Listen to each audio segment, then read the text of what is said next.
I'm Julie Zenner along with Dennis Anderson, and here's what's coming up on Almanac North. Well, two Iron Range school districts are considering an unprecedented cooperative school that would merge student bodies without consolidating districts. We'll hear more tonight from school officials from Iron-Buhl and Virginia. A Hermantown teen is taking his quest to sleep outdoors for an entire year to a new level this weekend, raising money for two local charities. And we'll have the business headlines and a look back at a story in the news 25 years ago. It's all coming up next on Almanac North.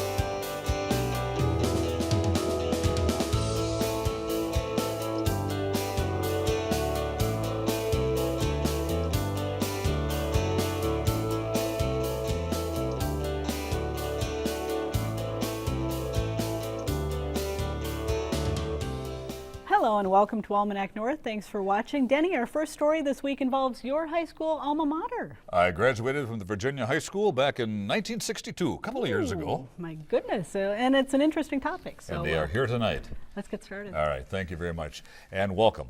Two school districts in close proximity on the Iron Range have hit on a rather unique solution to replace aging high schools. Under terms of the proposal, the Virginia and Iron-Buhl school districts would share one building for grades 7 through 12 while maintaining their separate district identities. The co-located campus would be the first of its kind in Minnesota. Now, here to talk about this idea is Deron Stender. He's superintendent of the Virginia School District. John Klarich is the Iron-Buhl superintendent, and Bill Hafdahl is a Virginia School Board member. Thank you all for being here tonight. And let's start with the Virginia superintendent. What started this all? How did it germinate? Well, actually, it started, our school board started having some discussions. Probably it goes back before my time with the school district, and looking at our facilities and what we're going to do to help maintain them, and looking at the educational opportunities that we want to provide our students. And then we invited the neighboring school districts, Evelyn, Gilbert, and Iron-Buhl, to meet with our board chairs and have some discussions on what we could do to work together. Iron-Buhl actually probably started this process as they were looking at trying to develop a facility, this very same facility underneath the very same concept and same theory, actually, and we got involved in that process. And Deron, you really can't look at another school district and say this is how they did it. You're blazing new ground. This is new ground, you know, and it wasn't, the initial concept really came from, they were going to start building a facility over at Iron-Buhl, and we all have the same needs. We all have aging facilities, and we all have a desire to do better for our kids and provide better academic opportunities. So we started collaborating and having some discussions. The Virginia School Board passed a resolution that was very, well, it put all the cards on the table. We said we're willing to leave our facility.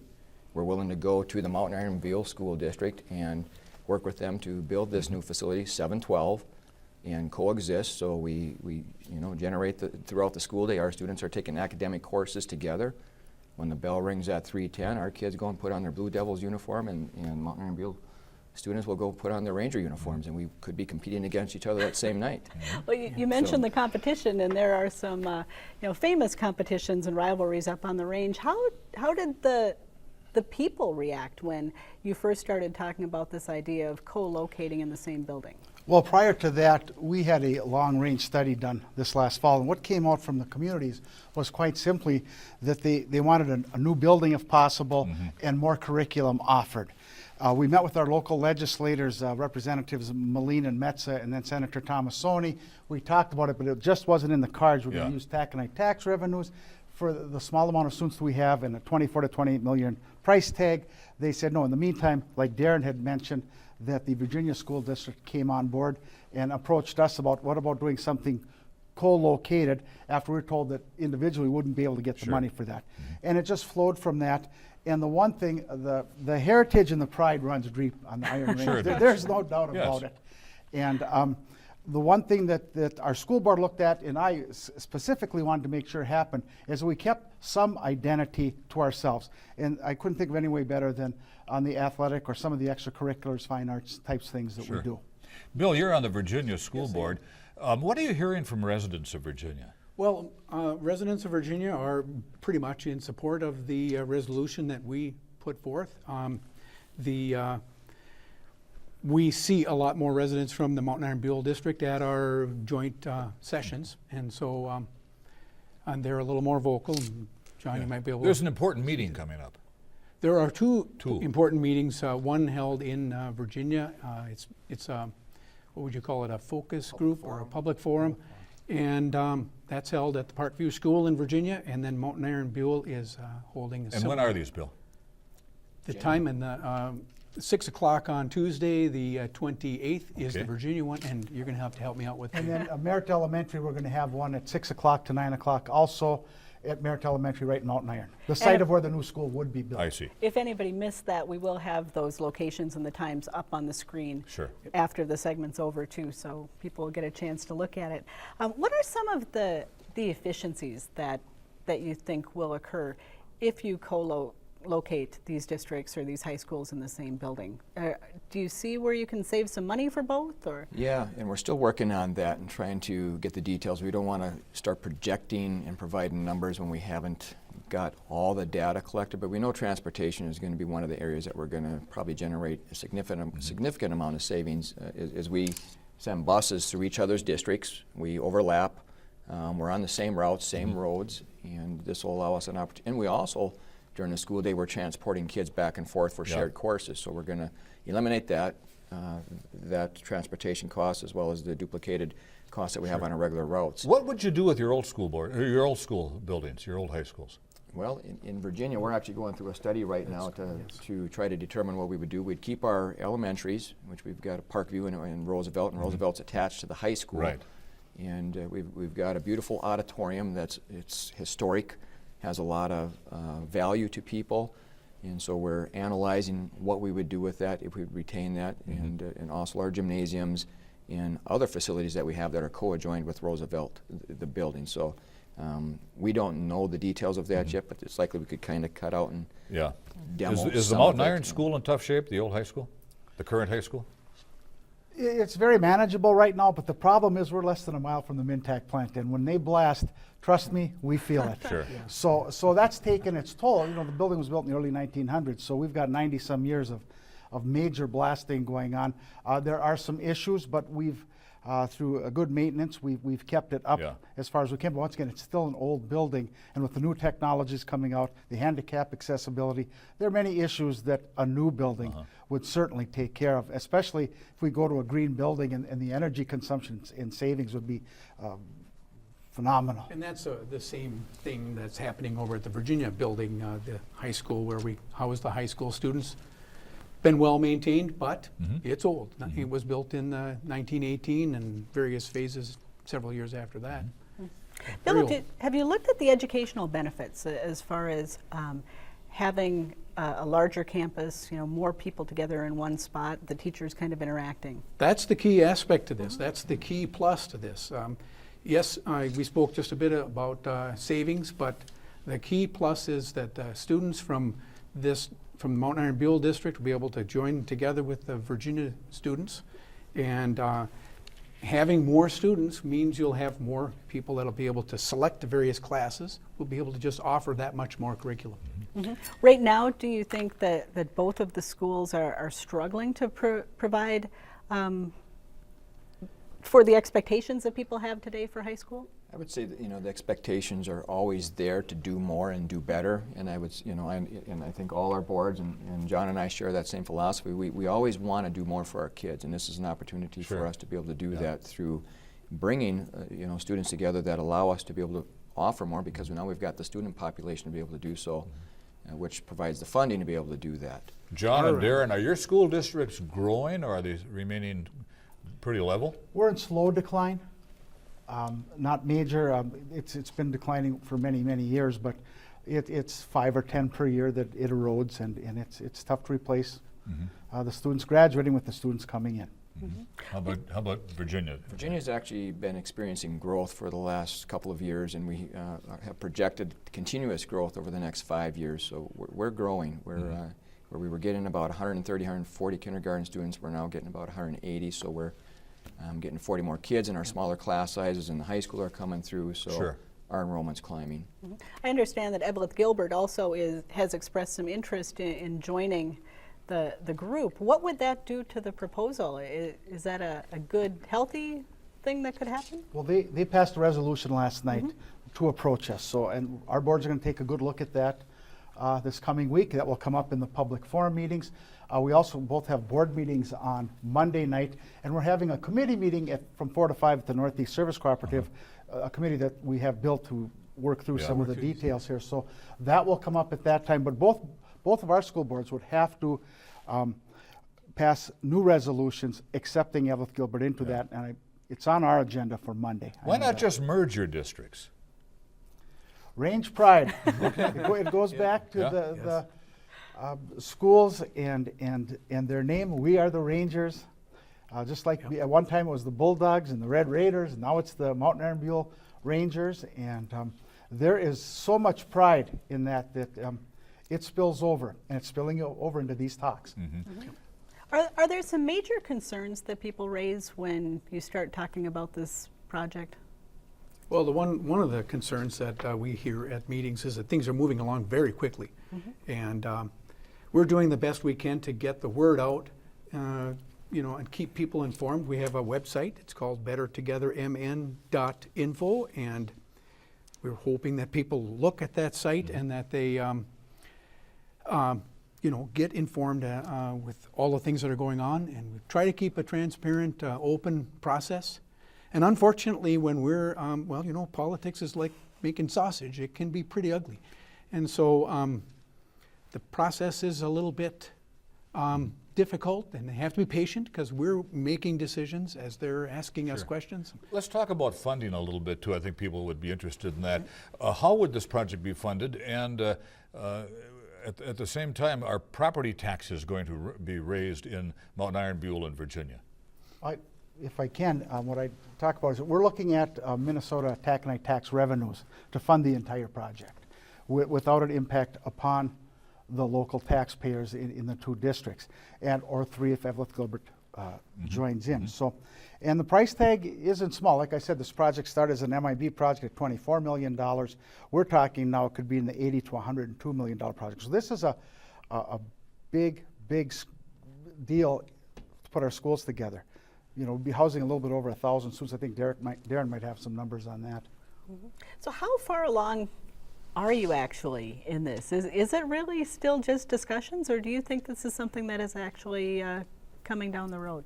I think it's actually something, I know between the discussions that we've had, we're committed to the process. I think we're going to see it through. It's largely going to land on the legislators to make the decision on whether they're going to allocate the funds for us to be able to do this. And we all know what happens in St. Paul, and we'll wait till the end of April or May when they adjourn and see what happens. But it's a busy process right now, and it is moving very fast.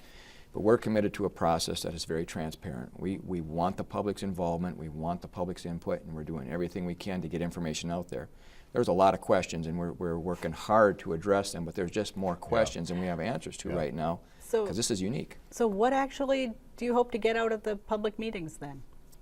Direction? Direction to find out where the citizens really are, in each of our districts, is to kind of get a temperature of what the mood is and what the climate is and where they want us to go. Deron, John, Bill, want to thank you for being here tonight. We could have talked a lot longer, but we've got to wrap it up. Thanks again for being here. Thank you. Thank you. Appreciate Thank you. Good luck.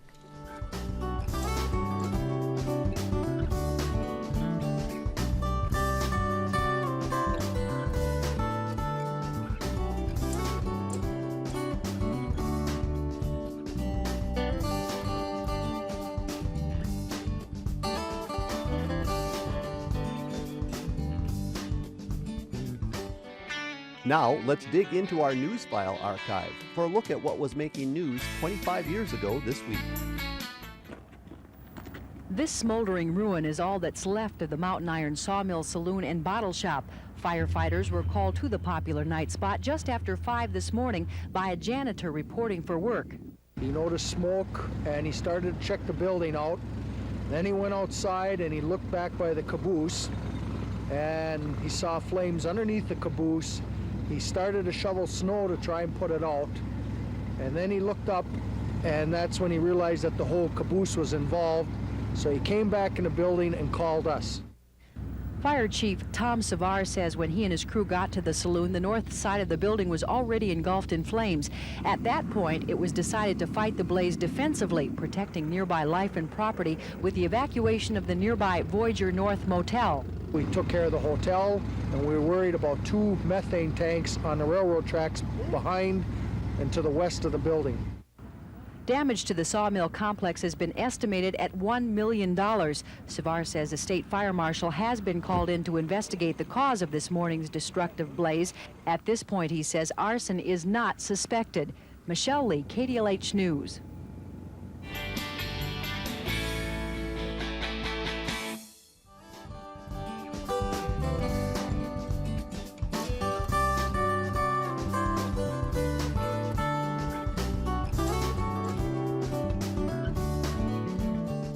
Well, you have probably heard about the Hermantown teenager who decided to challenge himself last summer by sleeping outside for an entire year.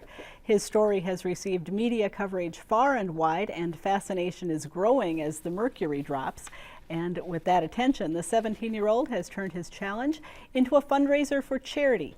Well, joining us with his story is Rudy Hummel, who has been sleeping outdoors since June. And Gail Johnejack is Rudy's mom. And thanks for coming in. Rudy, when you came up with this idea to sleep outside, first for a few months and then extending it to a year, did you ever anticipate you would have this many below 20-degree nights to deal with? Honestly, I didn't really think about it at the time. I knew it'd be cold and that I'd have to deal with it, but yeah. I didn't think about numbers. If you had known it would be this cold, do you think you would have not done this, or have you kind of mastered it where the cold really doesn't matter anymore? I really don't think it would make a difference. Really? Oh. What made you come up with the idea? Boredom, maybe. I have always liked camping, and I decided to spend the whole summer out in the treehouse my dad and I built. So nice. Yeah, it started that way, and then I just halfway through the summer thought, this is too easy. Maybe I should go for a whole year. Mm-hmm. So Gail, what do mom and dad think about your son doing this? I mean, Rudy is taking out a pretty good challenge that has lasted now about 7 months. Yeah, we're supportive, yes. And we're very safety conscious, so we think about the things that we don't want to happen, so we make sure he's paying attention. Have you had sleepless nights? I have had a few sleepless nights. Yes, it's the 3 o'clock in the morning where you wake up and you're like, it's how cold out, and I know that he can do it, and I know that he's done it, and so at that time I just have to say, it's okay, Gail, just breathe and go back to sleep, and Yep. Mm-hmm. Let's talk about the ice hut that you built, because that's a pretty cool sleeping arrangement that you have out there. And we have some video of it. Explain what you came up with. So the type of snow shelter I have is a Quincy. I learned how to build it through Boy Scouts. Really? And it's basically just a pile of snow that you make with a shovel, and then you hollow out the inside with a smaller, heavier shovel. Mm-hmm. And there's a couple elements in it that make it warmer. So for example, my door is downhill from where I sleep so that the cold air flows out through the cracks in the, between the wall and the straw bale. And the bed I sleep on is on top of a shelf of snow that's several feet off the floor, so that I'm up in the warm air toward the ceiling instead of on the floor with the cold air. Rudy, my first concern would be, could this cave in? Have you had that concern? It could. On a regular basis, I take a shovel and carve more off the ceiling, so that, for one thing, the ceiling tends to kind of slump with the weight. So over the course of like a month, it'll sink a few inches. So I have to carve off the ceiling to give myself room, and also so that the walls are not so thick that if they did collapse, they would hurt me. And then the other thing is the area I sleep in is actually covered with some boards, so that part can't cave in. Are you claustrophobic? no, this would not be possible. Are mom and dad claustrophobic? Have you been in there, Gail? I've been in there. Yeah, I have. I've been in there once. Would at that the bother you beginning. to sleep in there? No, I've slept in a snow cave before, Okay. Oh, all right. a couple times. So. Now, we saw a thermometer in there. What's the temperature like in there inside when it's 20 degrees outside? Probably about 20 degrees. So you don't get much extra. Well, 20 degrees below. Oh, 20 degrees below zero. Okay, That's it would probably stay at about zero then. Okay. So what do you do to prevent frostbite? How do you stay warm in there? There's a couple key things. I have a lot of sleeping bags. I have some blankets. I have a lot of sleeping pads and straw to keep the cold air from the snow underneath me from coming up and getting me cold. Yeah. And then I wear a lot of layers, and I don't wear any cotton because cotton keeps the moisture next to your skin when you sweat and makes you cold. And I also wear a hat. Do you actually sleep? Yes, actually. I sleep better than I did when I was sleeping in the treehouse during the summer. Because I don't get woken up by the wind. Yeah. Do you wake up at all during the night and wonder why I'm doing this? I never wonder why I'm doing it. The only times I wonder why I'm sleeping outside and think maybe I shouldn't, those are the times when I'm taking naps during the day inside in my bed. Oh. Now, as a parent, you've got a high school student. Were you concerned that this could impact grades or performance in school to take on this challenge? Well, occasionally. You know, he'll come in the house and say, oh man, there was some mice scratching in the wall and it kind of kept me awake for a while. It's like, well, yeah, he needs to get a good night's sleep. But really, he's gotten pretty good sleep overall. So the few times that he hasn't, it's not been too Rudy, much would you worry. do this again? Or is 1 year enough? 1 year is enough, but if you put me back at the beginning and showed me how far I could come, I would definitely choose to do it again. What do you think about all the national attention that it's gotten? I think it's really good for my fundraiser idea. So. Well, talk about the fundraiser. In December, I came up with the idea. There are some charities where a person might pledge money for every mile a runner runs or a swimmer swims. So I thought maybe people would pledge money for every night I slept outside. And so over the course of the next month, I contacted two organizations, Habitat for Humanity and Hawk Ridge Bird Observatory. And I've got a website set up where you can donate to those two organizations now.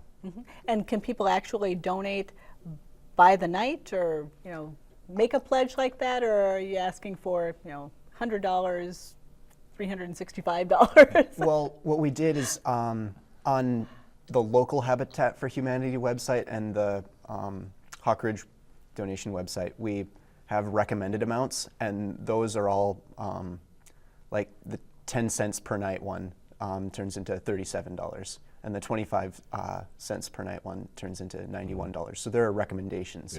You can't exactly pledge per night, but it's close. Rudy, has this created an awareness of the homeless? Yes, it has. I have a well-insulated snow shelter. I have some really good gear, and occasionally my face will get a little cold. But there are a lot of people out there who don't have any of that stuff, and it is really cold. They have to sleep outside every night whether they want to or not. So that is the main reason I chose Habitat for Humanity as one of the organizations I'm fundraising for. Gail, you must be really proud. I am. I'm kind of astounded, and I'm learning a lot from him every day. I just feel like I'm learning from him about how to set a goal and go for it. And not like I haven't done that in my life, but it's pretty spectacular to see what young people can do. Well, your son's a unique young man. If you go into the rest of your life with the gusto that you've taken on this project, you've got a great future ahead of you. And you're going to be down at Fitger's. Yes. Explain how that came about. And you'll be in an ice house that was built by Habitat for Humanity. Is that how it will work? Yeah. Every year, Habitat for Humanity builds an ice house at Fitger's, and they have a fundraiser for the local Habitat for Humanity. And this year, I'm going to sleep in the ice house Saturday night, and I'm also going to be at the fundraiser from 2:30 to 6 to answer questions and stuff. Could the ice house be colder than your hut at home? It will be. It will because, be colder. they don't have an actual door on it, just a doorway. I see. So yes, it will be colder. Okay. Is dress anybody warmly. else going to be joining you? You know, my dad has offered, and I think I'll take him up on that. So. Mom? You know, probably not. I mean, it's not that I wouldn't, but probably not. Yeah. Well, good luck with everything. Rudy, congratulations on how far you've come, and good luck. I'm sure you'll make it. You've made it this far. You'll make it down the hill, too. Yeah. Thank you. Pleasure to meet Appreciate you it. both. Thank you. Thank you.